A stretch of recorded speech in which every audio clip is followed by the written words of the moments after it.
তারপরে আশা করি তুমি গাফফার, তারপর তোমার রহমত থেকে বঞ্চিত হই না মাওলা। আল্লাহ তুমি আমাদেরকে মাফ করে দাও মাওলা, তুমি আমাদেরকে মাফ করে দাও। আল্লাহ তুমি যদি না করো, তুমি যদি না দেখো, আল্লাহ সেগুলো আমাদের জাহান্নামে যাওয়ার জন্য যথেষ্ট হবে মাওলা। আল্লাহ তোমার কাছে আমরা করি নাই তোমার নিষ্পাপ আল্লাহ, পশু পাখি তোমার নিষ্পাপ প্রাণী জগৎ আল্লাহ, তোমার অসংখ্য প্রাণী জগৎ আল্লাহ এই গর্তের মধ্যে পতিত হয়েছে।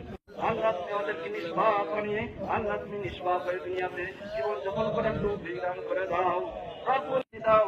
আল্লাহ তোমার কদমের মধ্যে শুধু আমরা গুনাহগার করে নেই আল্লাহ, পরে পরে আল্লাহ জাহান্নামের শাস্তি আমরা সহ্য করতে পারবো না।